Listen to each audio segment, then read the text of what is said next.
Pihak berwenang di Kampot memeriksa pusat penipuan online pada hari Selasa sebagai bagian dari operasi penanggulangan penipuan transnasional yang sedang berlangsung yang diberi nama Operation XXL yang telah menutup hampir 200 pusat penipuan di seluruh Kamboja dalam minggu-minggu terakhir. Rekaman menunjukkan petugas militer memasuki satu lantai kantor yang penuh dengan komputer yang tertata rapi di meja, serta papan tulis yang bertuliskan nama-nama Thai dan China bersamaan dengan angka-angka yang diduga sebagai target kinerja.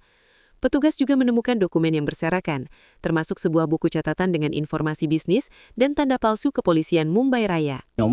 បាទក្នុងនាមជាកងកម្លាំងក្រមការដឹកនាំរបស់រាជរដ្ឋាភិបាលគឺតាំងចិត្តថាត្រូវតែលុបស្កាត់ទប់ស្កាត់ឲ្យបានពាក់ព័ន្ធទៅនឹងបញ្ហា scam online នេះហើយរាជរដ្ឋាភិបាលក៏បានបដិញ្ញាដូចគ្នាបាទគឺធ្វើម៉េចមុនចូលឆ្នាំខ្មែរនេះគឺត្រូវតែលុបបំផាត់ឲ្យបាន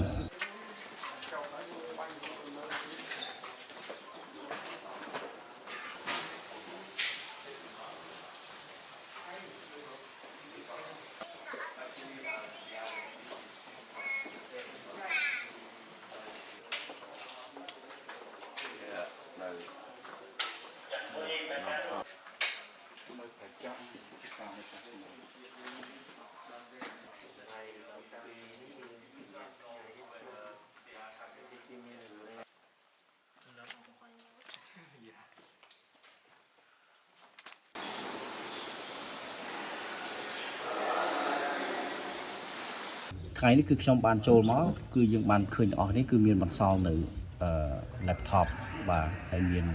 ទូរស័ព្ទអីមួយចំនួនពីមុននៅពេលដែលយើងចុះមកបិទសៀនគឺយើងមិនបានធ្វើការត្រួតពិនិត្យទេបាទទៅថ្ងៃនេះគឺយើងចុះមកត្រួតពិនិត្យទាំងអស់នេះគឺយើងបានឃើញវត្ថុតាទាំងអស់ដែលបន្សល់ទៅតាមទីតាអគារដែលពួកគាត់ស្នាក់នៅ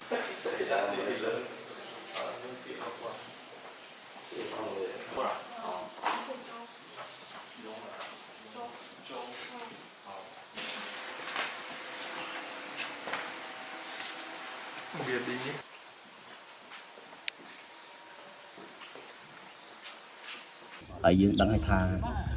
ប្រទេសកម្ពុជាយើងក៏ជាប្រទេសរងគ្រោះដែរពីព្រោះថាអ្នកដែលគាត់មកធ្វើការនេះគឺមិនមែនជាជនជាតិខ្មែររបស់យើងទេបាទពួកគាត់បានមកជួលទីតាំងដើម្បីធ្វើការងារឆបបោកទៅតាមបណ្ដាប្រទេសផ្សេងៗទៀតអញ្ចឹងបើសិនជា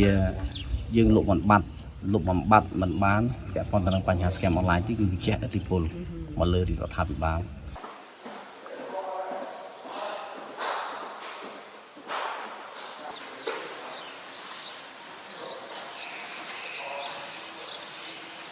Jelajahi cara baru mendapatkan informasi. Download Metro TV Extend sekarang.